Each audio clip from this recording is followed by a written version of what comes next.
on our worksheet, we're working on being able to solve an inequality.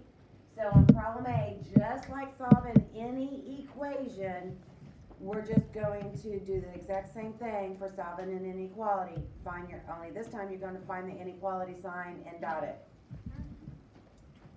So find your inequality sign, dot it.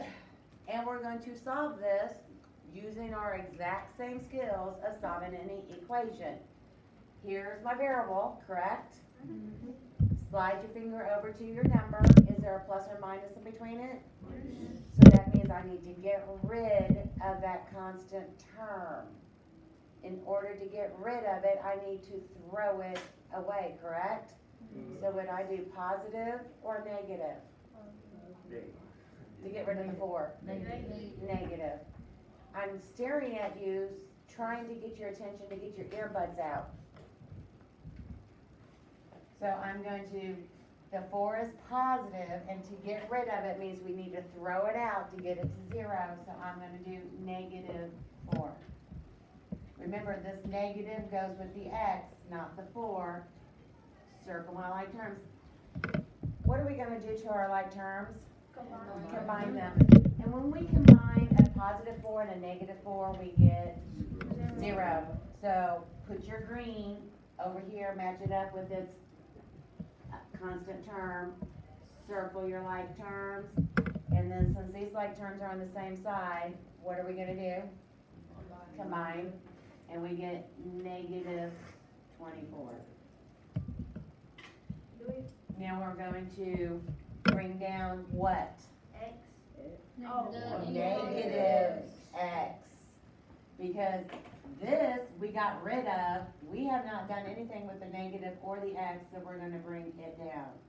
And we're going to bring down that inequality. So we're going to bring down that less than sign. Is the variable completely isolated? No.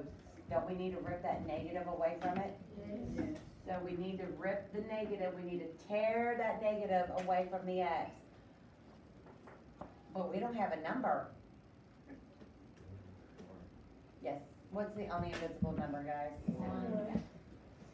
So how am I going to rip that negative 1 off from the variable? Divide it. Because is there a plus or minus sign in between this? No. So that means we gotta tear it off by using multiply or divide. This is multiply, so we divide everything by negative 1. Negative divided by negative is a? Positive. So did we rip the negative off? Yes. Yes. 1 divided by 1 is?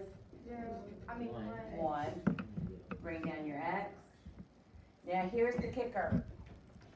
Stop and look at me. Here is the only difference between solving an equation and solving an inequality.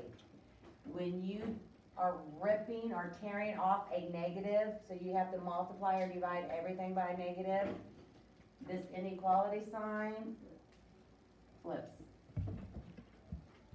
That's the only time that you have to flip it, is when you're multiplying or dividing everything by negative. You can add and subtract with negatives all you want. You can use the distributive property with as many negatives as you want. The only time you flip that inequality sign is when you are ripping off that negative and multiplying or dividing everything by a negative. And then you're done. However, I want to continue. Who can raise your hand and give me a solution to this inequality that says the solutions are greater than 24? Yes, sir. 26. So is 26 greater than 24? Yes. Perfect. Go ahead.